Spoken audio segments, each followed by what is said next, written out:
ಬೀದರ್ನಲ್ಲಿ 1 ವರ್ಷ 7 ತಿಂಗಳ ಹಿಂದೆ ನಡೆದ ಎಟಿಎಂ ದರೋಡೆ ಪ್ರಕರಣದ 2 ಆರೋಪಿಗಳನ್ನು ಬಿಹಾರದಲ್ಲಿ ಬೀದರ್ ಪೊಲೀಸರು ಬಂಧಿಸಿದ್ದಾರೆ. ಎಸ್ಪಿ ಪ್ರದೀಪ್ ಗುಂಟಿ ನೇತೃತ್ವದ ಕಾರ್ಯಾಚರಣೆ ಯಶಸ್ವಿಯಾಗಿದ್ದು, ಕರ್ನಾಟಕ ತೆಲಂಗಾಣ ಗಡಿಯಲ್ಲಿ ಪೊಲೀಸರು ಪಟಾಕಿ ಸಿಡಿಸಿ ಸಂಭ್ರಮಾಚರಿಸಿದ್ದಾರೆ.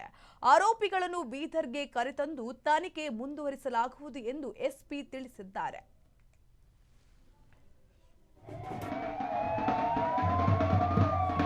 ಮೂಡಿಸಿರ್ತಕ್ಕಂಥ ದರೋಡೆ ಕೇಸಿಗೆ ನೀವು ಭೇದಿಸಿದ್ರಿ, ಯಾವ ರೀತಿ ಆಪರೇಷನ್ ಮಾಡಿದ್ರಿ? ಈಗ ಎಷ್ಟು ಜನ ಅರೆಸ್ಟ್ ಮಾಡಿದ್ರಿ ಸರ್? ಮೇನ್ ಆರೋಪಿಗಳು ಆ ದಿನ ಬೈಕ್ ಮೇಲೆ ಬಂದ 2 ಆರೋಪಿಗಳನ್ನು ನಿನ್ನೆ ನಾವು ದಸ್ತಗಿರಿ ಮಾಡಿದ್ದೇವೆ. ಸುಮಾರು ಒಂದು 20 ದಿನದಿಂದ ಅವರ ಮೂವ್ಮೆಂಟ್ಗಳ ಮೇಲೆ ನಾವು ನಿಗಾ ವಹಿಸಿದ್ದೇವೆ. ಅದರ ಪ್ರಕಾರ ನಿನ್ನೆ ಇಂಥ ಕಡೆ ಬರ್ಬೋದಂತ ನಾವು ಅಂದಾಜು ಮಾಡಿ ಅಲ್ಲಿ ಟ್ರ್ಯಾಪ್ ಮಾಡಿ ಕೂತಿದ್ವಿ ನಾವು.